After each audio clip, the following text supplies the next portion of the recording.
ASMR psychologist, and this is the first of a little collection of videos that I'm putting together for you, in which I'm going to share some really interesting tips from this book that I think can help all of us to live a more enjoyable life, one in which we feel more engaged, happier, more confident, calmer, and more in control. So, as you can see, it's called For Catastrophe Living: How to Cope with Stress, Pain and Illness Using Mindfulness Meditation. So, this book is about incorporating a practice called mindfulness into our everyday life.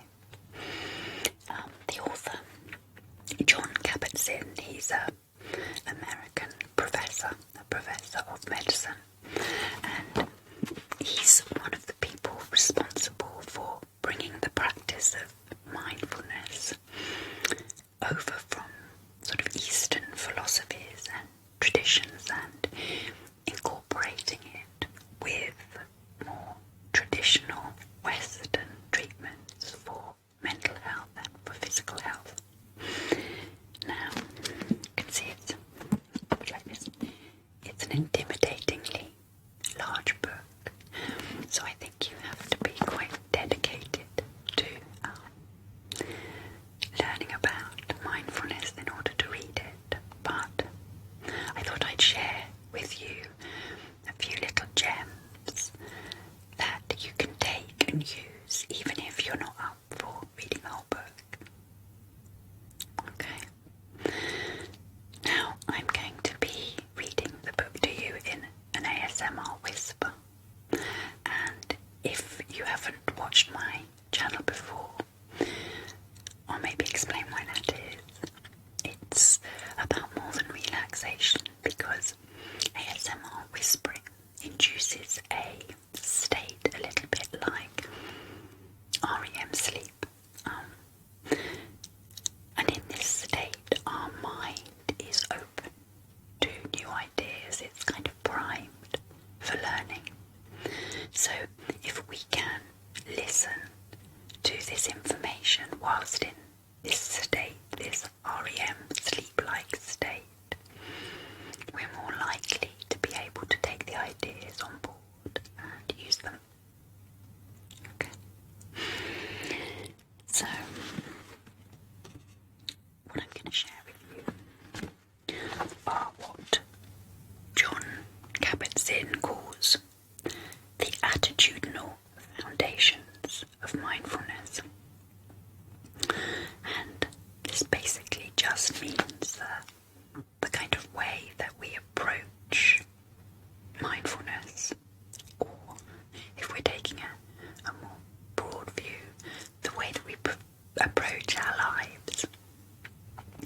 Now, he talks about 7 attitudes in his book. I know that since publishing this book, he's come up with another 2.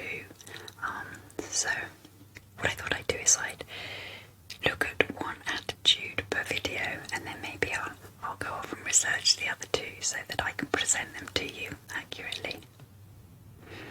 Okay, so I hope that will make sense. Today's attitude, or the first attitude, is non-judging. Okay, so let's have a little read, see what he says about this. I'm just gonna move my sticky note that was marking my page. Okay. Non-judging. Mindfulness is cultivated by assuming the stance of an impartial witness to our own experience. To do this requires that you become aware of the constant stream of judging and reacting to inner and outer experiences that we are all normally caught up in, and learn to step back from it. When we begin practicing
our experience locks us into mechanical reactions that we are not even aware of, and that often have no objective basis at all.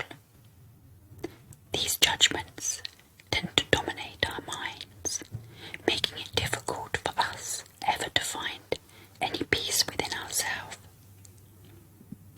It's as if the mind were a yo-yo, going up and down on the string of our own judging thoughts all day long.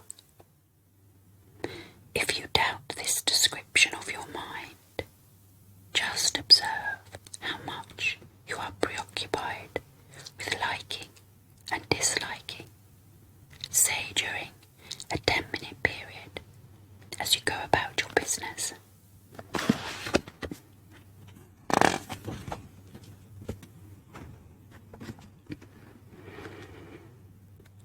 If we are to find a more effective way of handling the stress in our lives, the first thing we will need to do is to be aware of these automatic judgments so that we can see through our own prejudices and fears and liberate ourselves from their tyranny. When practicing mindfulness, it is important to recognize this judging quality of mind when it appears, and to intentionally assume the stance of an impartial witness by reminding yourself to just observe it. When you find the mind judging, you don't have to stop it from doing that. All that is required is to be aware of it happening. No need to judge the judging and make matters even more complicated for yourself. As an example, let's say you are practicing watching your breathing, as you did in the last chapter, and as we will do a lot more of in the next. At a certain point, you may find your mind saying something like, "This is boring," or "This isn't working," or "I can't do this." These are judgments.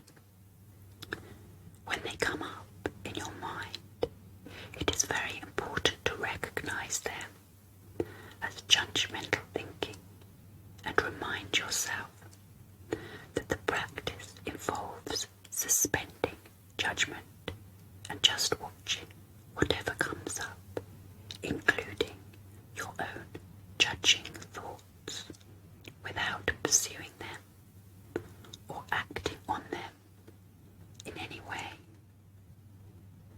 Then proceed with watching your breathing.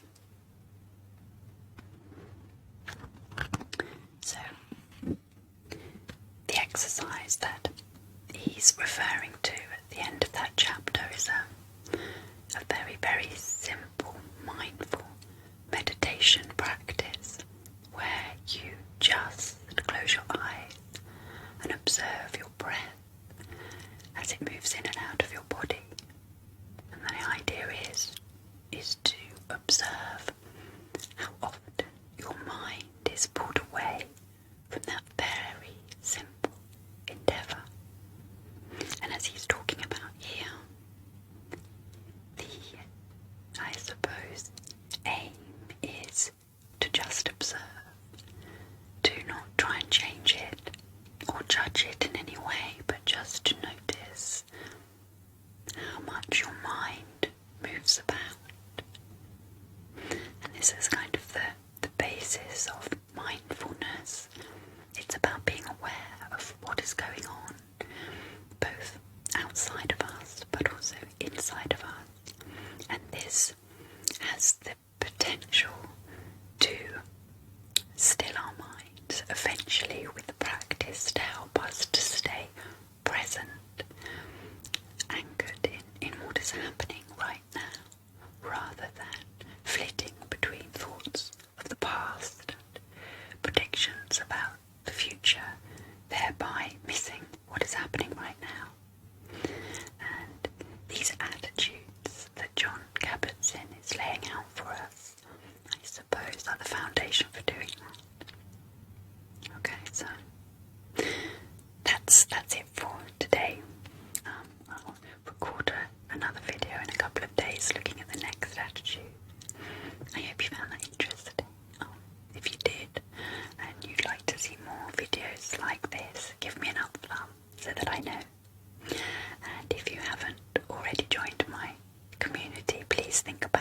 subscribing